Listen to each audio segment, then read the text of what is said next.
अरहन्ताणं नमो अरहन्ताणं नमो अरहन्ताणं। ज्योति की साधना करने वाले साधकगण एक दर्पण की जरूरत है जिसमें अपना मुंह देख सकें, अपना प्रतिबिंब देख सकें।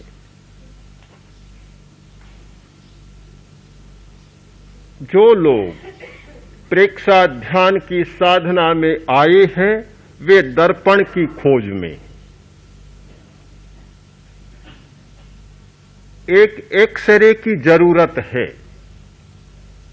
जो गहरे में जाकर देख सके कि कहां फ्रैक्शन है, क्या बीमारी है या नहीं है, फेफड़ा बिल्कुल ठीक है या कोई क्षति है। पूरे शरीर की जांच कर सके, फोटो ले सके। दर्पण की जरूरत होती तो लोग यहां नहीं आते, बाजार में जाते बहुत दर्पण मिलते हैं। एक्सरे कराने की जरूरत होती तो हॉस्पिटल में जाते, क्लिनिक में जाते, यहां नहीं आते, कोई जरूरत नहीं है। किंतु ऐसे दर्पण की जरूरत है जो केवल प्रतिबिंब को दिखाए ही नहीं बदल भी दे। ऐसे एक्सरे की जरूरत है जो केवल बीमारी बताए ही नहीं बीमारी को मिटा भी दे। आदमी दर्पण के सामने जाकर खड़ा होता है, मुंह पर फोड़े फुंसियां होती है, रोष में आता है तो दर्पण को गालियां बकने लग जाता है। बेचारे दर्पण का क्या दोष, वह तो जैसा है वैसा दिखा देगा। दर्पण की यह शक्ति नहीं है कि वह अच्छा कर दे, फोड़े फुंसियों को मिटा दे या भद्दे को सुंदर बना दे।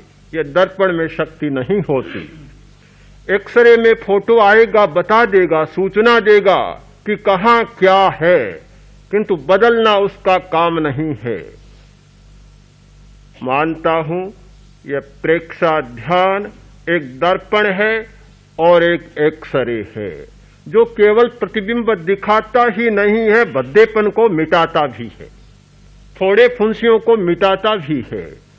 यह एक ऐसा एक्सरे है कि जहां भीतर की गहराई में छिपी हुई बीमारियों को पता ही नहीं लगाता, सूचना ही नहीं देता, उन्हें स्वस्थ भी बना देता है और क्योर कर देता है, ठीक कर देता है, मिटा देता है। देखना और सबसे बड़ा दुनिया का तत्व है देखना। और बहुत सारी बातें हैं किंतु देखने जितनी शक्तिशाली बात दुनिया में कोई नहीं है। सबसे पहले देखना ही होता है। जब देख लेते हैं तो फिर अगली क्रिया शुरू होती है। प्रेक्षा के साथ साथ दो बातें चलती है, एक देखना और दूसरे में प्राण की शक्ति। हम देखते हैं, एक ओर देखते जाते हैं, दूसरी ओर साथ साथ प्राण की शक्ति चलती जाती है। मनोयत्र मरुतत्र, जहां मन जाता है, जहां चेतना जाती है, वहां प्राण की शक्ति जाती है। बहुत सारे लोग आश्चर्य करते हैं कि ध्यान किया बीमारी मिट गई, देखा बीमारी मिट गई। देखने का काम जानना है, देखना है, साक्षात करना है, पता लगाना है। पता लगा, देखा, बीमारी मिट गई। ये बीमारी मिटाना चेतना का काम नहीं है, चेतना का कोई काम नहीं है। वह मिटती है प्राण की शक्ति के द्वारा। किंतु जहां जहां चेतना जाती है पीछे पीछे प्राण की शक्ति जाती है। दोनों साथ साथ चलते हैं।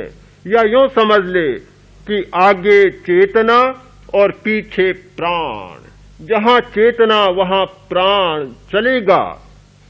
चेतना देखती जाएगी और प्राण उसे स्वस्थ करता चला जाएगा। देखना इसलिए महत्वपूर्ण है कि देखे बिना प्राण भी अपना काम ठीक नहीं करता। तो जब हम प्राण का प्रयोग करते हैं, प्राण की प्रक्रिया का सहारा लेते हैं, तो वहां चेतना का नियोजन जरूरी है। और जहां चेतना नियोजित होती है वहां प्राण अपने आप सक्रिय हो जाता है और काम करने लग जाता है। इसीलिए यह प्रेक्षा का अभ्यास किया जाता है। प्रेक्षा का अभ्यास करने में कुछ बाधाएं आती हैं, कुछ हमारे तर्क उलझा देते हैं कि हम अभ्यास करें पर आस्था को कहां टिकाएं। आज की दुनिया में बहुत बड़ी कठिनाइयां हैं। न केवल आज की दुनिया में, वे कठिनाइयां सदा रही है, क्योंकि मनुष्य के सामने इतनी बड़ी दुनिया है और इस दुनिया में इतने लोग हैं। आदमी सोचता है कि प्रेक्षा का अभ्यास करूं, भावातीत ध्यान का अभ्यास करूं, विपश्यना का करूं, या दूसरा, तीसरा, चौथा, पांचवा क्या करूं, कहां आस्था को टिकाऊं और कहां जमाऊं, ये प्रश्न उठता है। मैं उन्हें परामर्श देना चाहता हूं, कहीं भी आस्था न टिकाएं, न टिकाएं, किसी पर न टिकाएं। यदि आस्था को टिकाना हो तो केवल अपने पर टिकाएं, दूसरों पर कहीं भी न टिकाएं। जहां दूसरों पर टिकाएंगे आप धोखा खाएंगे, भटकाव होगा। हजारों हजारों है, हजारों हजारों, कहां टिकाएंगे, भटक जाएंगे। सबसे पहले आस्था का केंद्र अपने आप को बनाएं। आपके मन में जिज्ञासा जागे, आपके मन में भावना जागे, मुझे सत्य को उपलब्ध होना है, मुझे आत्मा को उपलब्ध होना है, मुझे चैतन्य को उपलब्ध होना है, मुझे अपने आप को उपलब्ध होना है। तो अपने आप को उपलब्ध होना है तो फिर उपलब्ध तो होना है अपने आप को, आस्था टिकाएंगे किसी दूसरे पर, यह कोई संगति नहीं है, कोई मेल नहीं है बात में। आस्था अपने पर होगी, दूसरा पथ दर्शक हो सकता है, चुनाव पथ दर्शक का किया जा सकता है, किंतु सबसे पहले अपनी आस्था, अपनी आस्था। एक बात बताऊं जो सुनने में अटपटी लगेगी, पहले कोई आप निर्णय नहीं लेंगे। एक व्यक्ति मेरे पास आया, बहुत वर्ष पहले की बात है, और पूछा कि बड़ा साहित्यकार था, अच्छा विद्वान व्यक्ति था, पूछा आप गुरु किसे मानते? मैंने कहा अपने आप को। बहुत आश्चर्य में पड़ा। पूछा क्या महावीर को नहीं मानते? मैंने कहा नहीं। आचार्य तुलसी को नहीं मानते? मैंने कहा नहीं। देखता रह गया, बहुत देखता रह गया कि क्या उत्तर मिल रहा। मैंने भी देखा, ठीक है चलने दो, क्या सोचता है, अभी क्यों इतना जल्दी ही इसका संशय दूर करूं। देखता रहा, बहुत आश्चर्य में डूब गया। तो फिर कुछ देर रुककर बोला कि बात समझ में नहीं आई, समझ में नहीं आई।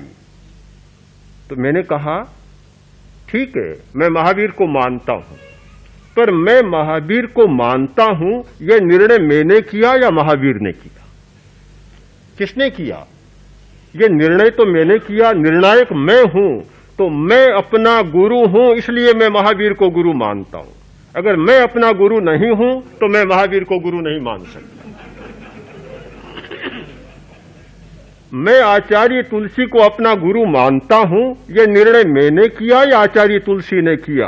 अगर आचार्य तुलसी यह निर्णय करे तो फिर मुझे ही क्यों, सारे संसार को ही अपना शिष्य बना ले, बना सकते हैं। यह निर्णय मैंने किया है, तो निर्णय मैंने किया है कि मैं आचार्य तुलसी को अपना गुरु मानूं, तो निर्णायक मैं हूं या आचार्य तुलसी? मैं अपना गुरु हूं, इसीलिए मैं आचार्य तुलसी को अपना गुरु मानता हूं। जिस व्यक्ति की अपने प्रति आस्था नहीं होती, अपना अधिकारी हूं मैं, हाँ, अपने अस्तित्व के प्रति भरोसा नहीं होता और अपने आप में नहीं टिकता, केवल दूसरों पर टिकता है, उसके लिए भटकाव भटकाव और भटकाव के सिवाय कुछ भी नहीं मिलता। मैं आचार्य तुलसी को इसलिए गुरु मानता हूं कि आचार्य तुलसी ने मुझे यह सिखाया कि अपने आप को देखो, अपने आप को समझो, अपने आप को जानो और अपने भीतर में जाओ। इसलिए मैं आचार्य तुलसी को गुरु मानता हूं। अगर आचार्य तुलसी मुझे ये सिखाते कि मुझे समर्पित कर दो, मुझे ही मानो, मुझे ही मानकर चलो, मुझे ही देखो, तो शायद मुझे सोचना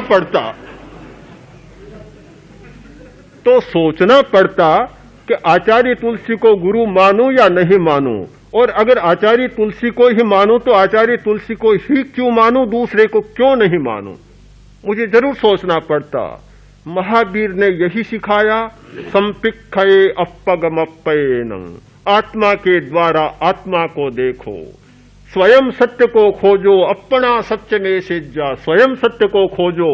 अगर महावीर ये सिखाते कि सत्य की खोज का तुम्हें कोई अधिकार नहीं है, तुम्हारा तो बस इतना ही है कि मैं कहूं वह मानते चले जाओ, आंख मूंद कर मानते चले जाओ, तुम तो बस इतना ही कर सकते हो, तो शायद महावीर को भी गुरु मानने का मेरा मन तो नहीं होता।